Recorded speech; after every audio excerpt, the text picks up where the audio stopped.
पिछले वीडियो में हम लोगों ने 30 डिग्री 60 डिग्री के वैल्यू को कैसे प्रूव करा जाए इसके बारे में, डेरिवेशन के बारे में हम लोगों ने चर्चा किया था।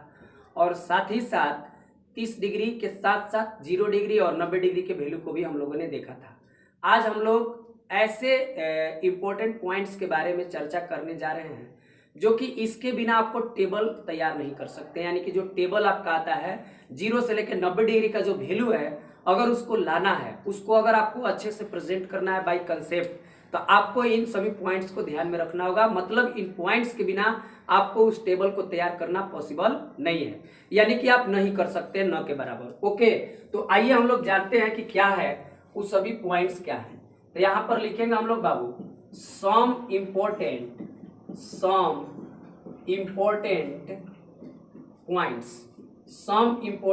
पॉइंट्स। क्या होते हैं पॉइंट्स? तो इन पॉइंट्स के बारे में हम लोग जानने का प्रयास करेंगे क्या होता है पॉइंट्स। तो जैसे यहां पर अगर देखा जाए कि फर्स्ट नंबर में पॉइंट क्या होता है, तो फर्स्ट नंबर में पॉइंट होगा बाबू कि जैसे थोड़ा सा रिवर्स वाला देख लेते हैं कि कौन सा किसका रिवर्स होता है, यानी ट्रिगोनोमेट्रिक जो रेशियोज का जो सूत्र होता है उनके बारे में जानते हैं कि बाबू यहाँ पर टी रेशियो लिख देते हैं, जो कि हम लोग पहले चर्चा कर चुके हैं बहुत डिटेल्स में भी, विथ ट्रिक्स किया है, विथ ट्रिक हम लोग इसको जान चुके हैं। यहाँ इसका रिवर्स क्या लिख देंगे? रिवर्स बोले तो उल्टा लिख देंगे, उल्टा इसको लिख दिए। यहाँ पर टी रेशियोज में सबसे पहले का आता है साइन थीटा। क्या आता है बाबू? Sine theta. और साइन थीटा के रिवर्स होता है हम लोगों का, साइन थीटा के मतलब रिवर्स होता है कॉसेक थीटा। क्या होगा बाबू? Cosec theta. यानी साइन का उल्टा कॉसेक और कॉसेक का उल्टा साइन। ओके, उसी प्रकार से कॉस थीटा का जो रिवर्स होता है और आपका क्या होता है? सेक कोसो दूर जाके सेक पिएगा, ट्रिक था। यानी कॉस का उल्टा हो जाएगा सेक और सेक का उल्टा हो जाएगा कॉस। और वहीं अगर बात करा जाए टेन थीटा के, तो टेन का उल्टा हो जाएगा हम लोगों का क्या? टेन का उल्टा हो जाएगा कॉट, और कॉट का उल्टा क्या हो जाएगा? टेन। यानी उल्टा वाला जानना जरूरी है, क्योंकि इसका इस्तेमाल हम लोगों को करेंगे जब टेबल का वैल्यू देखेंगे। और सभी का वैल्यू नहीं देखना है, हमको सिर्फ साइन कॉस और टेन को फोकस करना है। और साइन कॉस और टेन को फोकस करेंगे तो उसका रिवर्स का वैल्यू अपने आप याद आ जाएगा जब ये याद रहेगा। ओके, पॉइंट नंबर 2 है कि मान लीजिए 0 है और कुछ बटा में यहाँ पर है। ओके, और एक पॉइंट है यहीं पे इसी से रिलेटेड, यानी x ऊपर है और नीचे 0 है, तो इसका मान हो जाएगा 0 और इसका मान हो जाएगा आपका अपरिभाषित। क्या हो जाएगा बाबू? अपरिभाषित हो जाएगा, नॉट डिफाइंड हो जाएगा, अपरिभाषित। ओके, यानी लेकिन यहाँ पर एक कंडीशन डालना होगा दोनों केस में, वेयर जहां लिख सकते हैं, जहां आपका क्या होगा? x is not equal to 0। क्यों आखिर हम लिखे? तो x का मान 0 नहीं होना चाहिए। अगर x का मान 0 होगा तो 0/0 0 नहीं होता है, चाहे 0/0 1 नहीं होता है। यह एक इनडिटर्मिनेट फॉर्म है जो कि हमको कहाँ पढ़ना है? आपको 11th क्लास में पढ़ेंगे, लिमिट्स चैप्टर में। ओके, जब वहां तक हम लोग पहुंचेंगे तब पढ़ेंगे। ओके, तो यहाँ क्या है कि 0 बटा मान लीजिए x है, तो x 0 नहीं होना चाहिए। x के अलावे मतलब 0 के अलावे x का वैल्यू कुछ भी हो सकता है, 0 को छोड़ के कोई भी रियल नंबर हो जाए, चाहे रूट में हो जाए, सूट में हो जाए, चाहे मान लीजिए कुछ में हो जाए, चाहे निगेटिव हो, पॉजिटिव हो, बट्टा बट्टी में हो, चाहे कुछ में हो, सिर्फ 0 नहीं होना चाहिए नीचे। अगर ऊपर वाला 0 है, ऊपर वाला अगर 0 है और नीचे वाला अगर कुछ है, चाहे पॉजिटिव हो चाहे निगेटिव हो, रियल नंबर होना चाहिए, वास्तविक संख्या, उसका वैल्यू आपका क्या हो जाएगा? 0। और वही अगर कुछ बटा 0 हो, यानी 0 बटा कुछ हो, उसका मान 0, और वही कुछ बटा 0 हो तो उसका मान अपरिभाषित हो जाता है। यहाँ सेम कंडीशन है कि 0 मान इसका नहीं होना चाहिए। अगर 0 होगा तो 0/0 हो जाएगा, और 0/0 इनडिटर्मिनेट फॉर्म है। 7 को इनडिटर्मिनेट फॉर्म है जो कि हमको और आप लोगों को हायर क्लासेस में मिलेगा। ठीक है, यहाँ पर अगर बात करा जाए कि ये पॉइंट हम लोग 2 पॉइंट देखे, अगला पॉइंट है हम लोगों को क्या कि हम लोगों को अगला पॉइंट जानना है कि यहाँ पर आता है थर्ड नंबर पॉइंट में। थर्ड नंबर पॉइंट कहता है कि tan थीटा बराबर क्या होता है? साइन और कॉस के रूप में। तो ये सब हम लोग लिख चुके हैं, क्या होता है? साइन थीटा बटा कॉस थीटा। यानी साइन का वैल्यू पता हो जाएगा तब पलट देंगे तब कॉस के हो जाएगा। आप कॉस और साइन के पता है तो हई फार्मूला लगा के हम लोग टेन का फार्मूला यानी टेन के वैल्यूज को निकाल सकते हैं। 0 degree, 45 degree, 60 degree, 30 degree, 90 degree, सभी वैल्यू को निकाल सकते हैं। ओके, और इसी से रिलेटेड है कॉट थीटा, यानी कॉट थीटा बराबर हो जाएगा हम लोगों का कॉस थीटा बटा में कितना साइन थीटा। इस प्रकार से हम लोगों का हो जाएगा।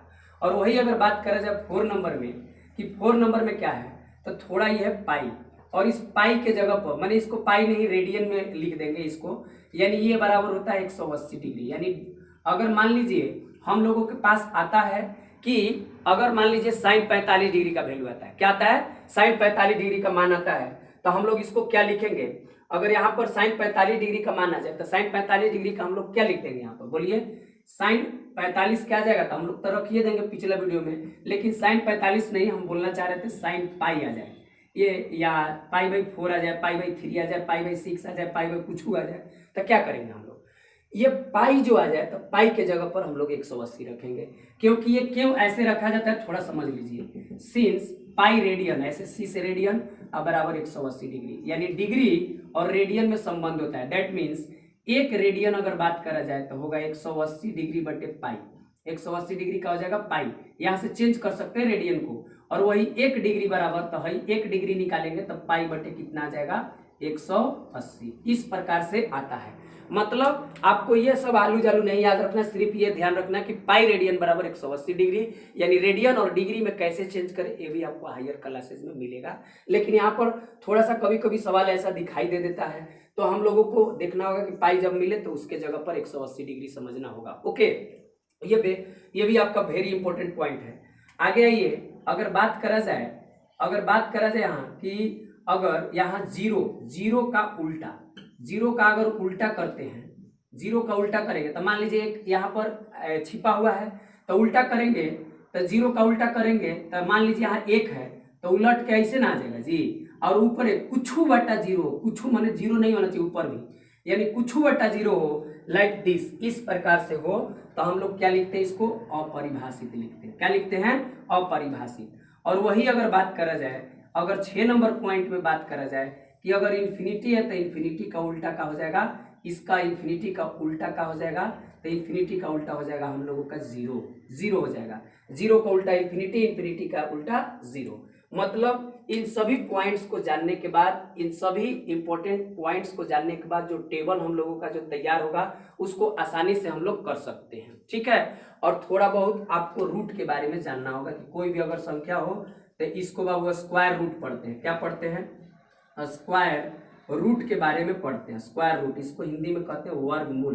क्या कहते हैं, वर्गमूल। इसको जानना जरूरी होगा कि इसके बारे में हम लोग बहुत चर्चा किए हैं, लेकिन मान लीजिए इसको कैसे क्या करा जाता है, और इसका जो वैल्यू होता है ऑलवेज पॉजिटिव, इससे जो भी बाहर निकलेगा पॉजिटिव, इसके बाहर निगेटिव रह सकता है, ऐसा कोई रेस्ट्रिक्शन नहीं रहेगा ही, जैसा आपका क्वेश्चन रहेगा वैसा रह सकता है। बट रूट के अंदर वाला हो तो रूट के अंदर से हमेशा निगेटिव आपका पॉजिटिव निकलता है, निगेटिव नहीं।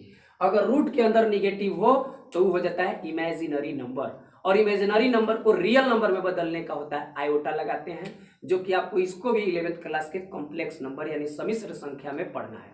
क्लियर। तो जैसे यहाँ पर मान लीजिए रूट में अगर यहाँ पे कुछ नहीं है तो 2 रहता है, यहाँ पर रूट में 8 हो गया, तो 8 को हम लोग तोड़ेंगे अभाज्य गुणनखंडों में, यानी कि इन प्राइम फैक्टर्स में ब्रेक करने के बाद देखेंगे और जोड़ा लगाएंगे, और जोड़ा लगा के हम लोग देखेंगे जिसका जोड़ा लगेगा वो बाहर आएगा, तो बाहर आ गया 2, लेकिन एगो 2 के जोड़ा नहीं लगा तो ये अंदर ही रह गया। दैट मीन्स इस रूट के बारे में जानना है। और जीरो का अगर कोई पूछे तो जीरो कहीं कैद होने वाला है जी, जीरो एकदम लतखोर है, बाहर ही निकल जाएगा कहीं से भी। ठीक है, और आपका फिर मान लीजिए 1 का कहे तो 1 आपका बाहर ही निकल जाएगा, स्क्वायर रूट इसका। ओके, अगर मान लीजिए आप 4 का कहे तो 4 का 4 दीजिए, तब फोड़िएगा और 2 के जोड़ा लग गया तो 2 बाहर ही निकल गया। ओके, 2 के 2 बाहर ही निकल जाएगा। यहाँ पर क्या हो जाएगा, आपका जोड़ा लग गया तो जोड़ा लग गया तो बाहर ही गया। आसानी से आप इसको समझ सकते हैं, और इन सभी जो पॉइंट्स हैं इन सभी को जान लिए तो आपको अब टेबल क्या हो जाएगा, आसान हो जाएगा, टेबल को आप भसान कर सकते हैं। एक इति में कहा जाए तो ये। ओके, और जिंदगी में हमेशा क्या रहिए, पॉजिटिव रहिए और स्ट्रांग रहिए। ठीक है, बी पॉजिटिव, बी स्ट्रांग, और बी आपका क्या होगा, प्रैक्टिस करना होगा, प्रैक्टिस भी करिए। ओके, और जिंदगी में थोड़ा सेटिस्फेक्शन रखिए, संतुष्टि रखिए, खुश रहिए। सबसे बड़ा इंपॉर्टेंट आपका क्या है जिंदगी में, खुश रहना, क्योंकि कहा जाता है हंसते हंसते कट जाए रस्ते, जिंदगी यूं ही चलते रहे, खुशी मिले या गम बदलेंगे ना हम, चाहे दुनिया बदलती रहे। ओके, तो दुनिया को देखना नहीं है, दुनिया रंग बिरंगी है। ओके, और दिखावा पर टिका हुआ है। ओके, तो इसको थोड़ा सा हम लोगों को ध्यान में रखना होगा और अपने पर कॉन्फिडेंस रखना होगा, अपने में संतुष्टि रखना होगा। अगर संतुष्टि नहीं रखते हैं तो फिर दुनिया में कभी कोई संतुष्ट है ही नहीं। ओके, लेकिन फिर भी उसी में संतुष्ट रहने का प्रयास करना चाहिए, क्योंकि कहा जाता है कि mind is a restless bird, more it gets more it wants. इसका मतलब हुआ कि जो माइंड होता है, मन जो है हमारा अशांत पक्षी की तरह होता है। जितने दीजिएगा उतने चाहेगा कि और आ जाए और आ जाए और आ जाए। अब मान लीजिए वो इसी कह रहे थे, तो कोई विद्यार्थी अपना बताने लगा, कहने का मतलब अगर उसको 10 रुपया मिला सड़क के किनारे, तो फिर खोजने लगा, तो मान लीजिए उसको और ही मिल गया 10 गो, तो कह रहा था कि सर हम एक सप्ताह खोजते रह गए। ओके, तो थोड़ा इस बात को ध्यान रखिए और be positive, be happy. Okay, और इसको आप रिवाइज करिए और टेबल को हम लोग अब क्या कर देंगे, इन सभी आसान चीजों की मदद से उसका भाषण करेंगे कुछ ही देर के बाद। ओके, आज के लिए इतना ही, थैंक यू।